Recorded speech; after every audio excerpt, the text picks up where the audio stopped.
अस्सलाम वालेकुम रहमतुल्लाहि व बरकातुहू। आप देख रहे हैं मेरा यूट्यूब चैनल और मैं हूं ग़ुलाम नबी मदनी। इस वीडियो के अंदर दुनिया भर से अब तक की 10 बड़ी ताज़ा आलमी ख़बरें आपके सामने रखेंगे। इन ख़बरों के हवाले से आपकी राय हमारे लिए मुफीद साबित होगी। अपनी राय कमेंट के ज़रिए से ज़रूर पहुँचाएँ। ये वीडियो हर जगह पर आम करें, नशर करें ताकि ज़्यादा लोग ये मालूमात हासिल कर सकें। और इसी तरह से अगर आपने अभी तक मेरा नया यूट्यूब चैनल न्यूज़ की दुनिया सब्सक्राइब नहीं कर रखा तो उसे जाकर लाजमी सब्सक्राइब कर लें। उसका लिंक आपको इस वीडियो के डिस्क्रिप्शन में मिल जाएगा, या आप हमें व्हाट्सअप कर दें, हम आपको वहाँ भी वो लिंक सेंड कर देंगे। नाज़रीन, जो अब तक की और आज की 10 बड़ी खबरें हैं इनका आगाज़ कर लेते हैं। सबसे पहले बात करेंगे रूस और यूक्रेन की जंग के हवाले से। रूस ने यूक्रेन का जो एक बड़ा शहर है मारियोपोल, वहाँ पर यूक्रेनी फ़ौज पर ज़बरदस्त हमला किए है, जिसके नतीजे में यूक्रेनी फ़ौज को भारी नुकसान बर्दाश्त करना पड़ा है। और यूक्रेनी फ़ौज मारियोपोल नामी जो समंदरी शहर है, साहिली शहर है, वहाँ से यूक्रेनी फ़ौज ने भागना शुरू कर दिया है। रूस दावा कर रहा है कि मारियोपोल के कई अहम हिस्सों पर यूक्रेनी फ़ौज के भागने के बाद रूस ने कब्ज़ा कर लिया है।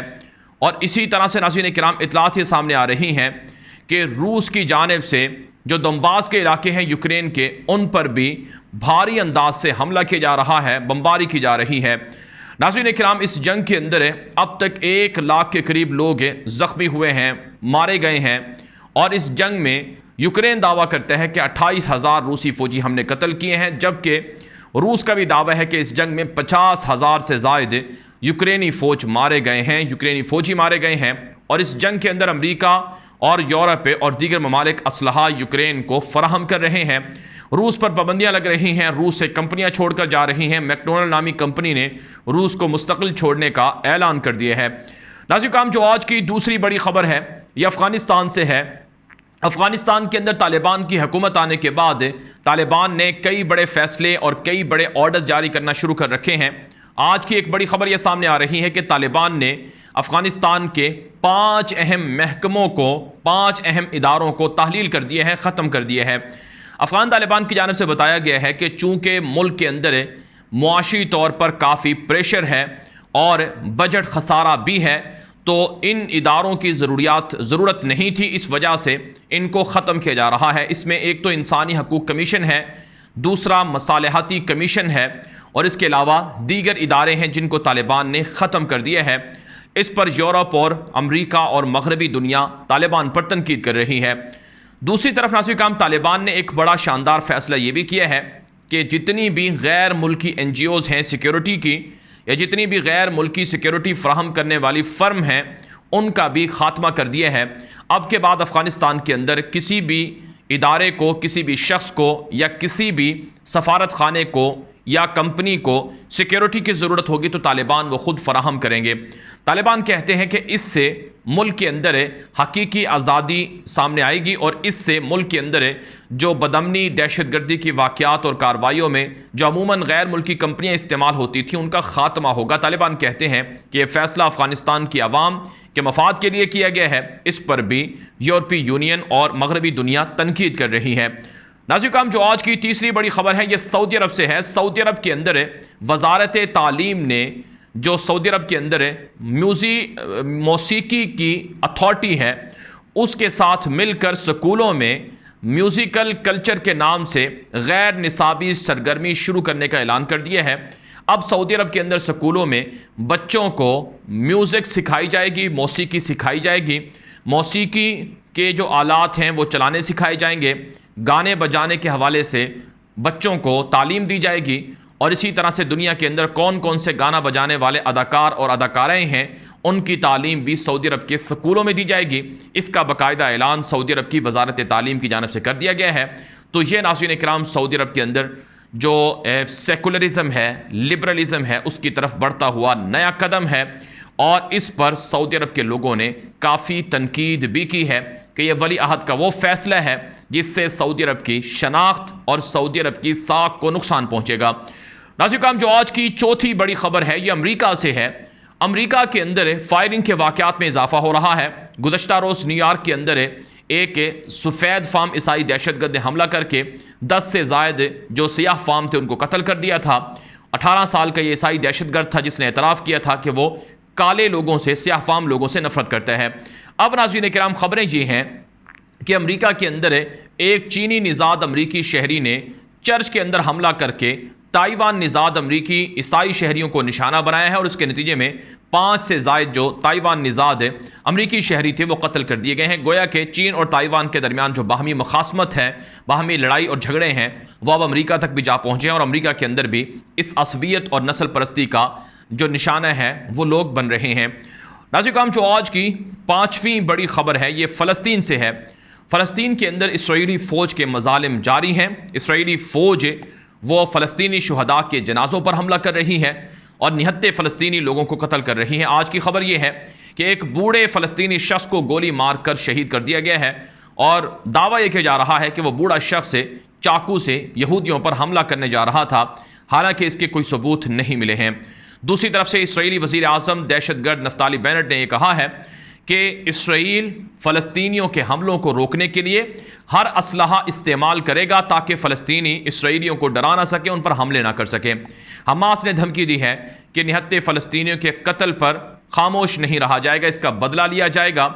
अगर इसराइल इसी तरह के बैतुल मुक़द्दस और मगरबी इलाकों में हमले करता रहेगा तो फिर इसकी भारी कीमत इसराइल को चुकाना पड़ेगी। जबकि फ़लस्तीन के मुसलमानों में भी गम और गुस्सा बढ़ रहा है और वो यहूदियों से बदला लेने के लिए हमले मज़ीद ज़्यादा करने का इंदिया दे रहे हैं। नाज़रीन, जो आज की 6ठी बड़ी खबर है ये भारत से है। भारत के अंदर ज्ञान वापी मस्जिद है जो उत्तर प्रदेश के अंदर है, एक तारीख़ी मस्जिद है। इसका जो केस है, इसका जो इशू है वो बड़ा बुलंद हो चुका है।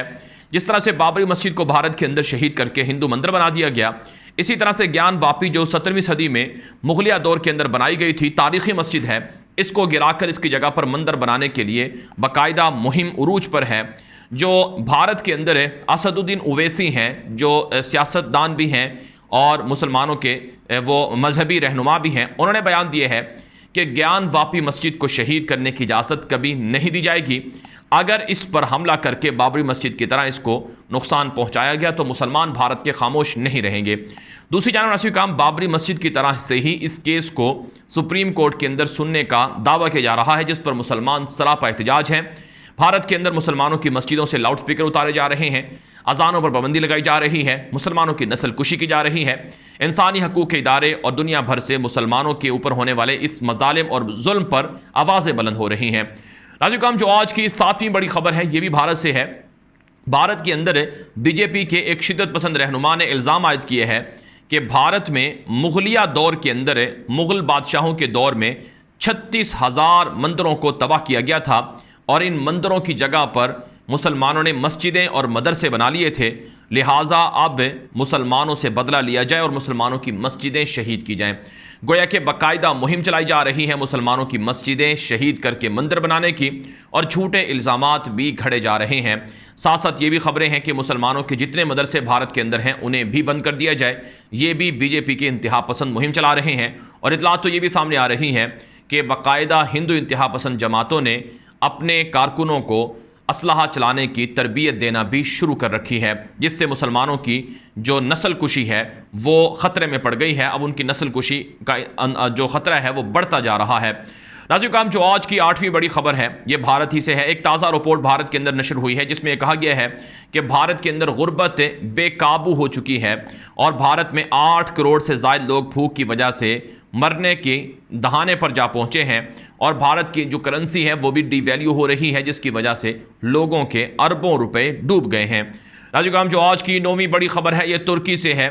तुर्की ने इल्ज़ाम आयद किया है कि कुर्द बागी जो तंजीम है PKK, ये शाम और इराक़ के अंदर छोटे बच्चों को अपनी मलेशिया में भर्ती करके हमलों पर उकसा रही है। इनके खिलाफ ऑपरेशन जारी रहेगा।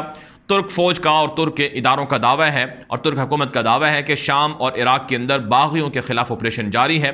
दूसरी तरफ से तुर्की ने नाज़रीन किराम फ़िनलैंड की और स्वीडन की नेटो के अंदर शमूलियत पर भारी एतराज़ात उठाए हैं और मुखालफत करने का ऐलान किया है और ये कहा है कि मज़ीद मुल्कों को और ऐसे मुल्कों को जो बागियों को सपोर्ट करते हैं उनको नेटो के अंदर शमूलियत ना की जाए। नाज़रीन, जो आज की 10वीं बड़ी खबर है ये अफ्रीका के मुसलमान मुल्क सोमालिया से है। अमेरिका के सदर जो बाइडन ने सोमालिया के अंदर हज़ारों अमरीकी फ़ौजी भेजने का ग्रीन सिग्नल दे दिया है। अफ़गानिस्तान से जो अमेरिका ने फ़ौजें निकाली, अब वो फ़ौजें अफ्रीका के मुल्क सोमालिया के अंदर तैनात करने का ऐलान किया गया है। इराक के अंदर भी अमरीकी सदर जो बाइडन ने फ़ौजें बरकरार रखने का इंदिया दिया है, और अमरीकी सदर जो बाइडन तो अफ़गानिस्तान के अंदर भी अपनी फ़ौजें बरकरार रखने का ऐलान कर रहे थे, लेकिन वो तो तालिबान के हमलों की वजह से वो उनको अपनी फ़ौजें निकालना पड़ी। और अब इतलात ये हैं कि अफ्रीकी मुल्क के अंदर अमरीका नया फ़ौजी मिशन शुरू कर रहा है। बिलखुसूस जो मुसलमान अफ्रीका के मुल्क हैं उनको निशाना बनाया जाएगा, उनकी दौलत को लूटा जाएगा, खाना जंगी फसादात वहाँ पर करवाए जाएंगे, बोको हराम और इस तरह की दीगर शिदत पसंद दहशतगर्द तंजीमों को लाकर वहाँ पर हमले करवाए जाएंगे, जिसके खिलाफ मुसलमानों के अंदर खौफ बढ़ता जा रहा है। नाज़रीन काम दुनिया भर से ये थी अब तक की 10 बड़ी और इंतहाई अहम खबरें। इन खबरों के हवाले से आपकी राय हमारे लिए मुफीद साबित होगी। अपनी राय कमेंट के जरिए से दें और इसी तरह से ये वीडियो हर जगह पर नशर करें ताकि ज़्यादा लोग मालूमात हासिल कर सकें। मजीद खबरों के लिए आप मेरा नया यूट्यूब चैनल न्यूज़ की दुनिया लाजमी सब्सक्राइब करें। मेरा फेसबुक पेज है गुलाम नबी मद्दी के नाम से, ट्विटर अकाउंट है उसे भी फॉलो कर लें। अब तक के लिए इतना ही, इजाज़त दीजिए। अस्सलामु अलैकुम वरहमतुल्लाहि वबरकातुहू।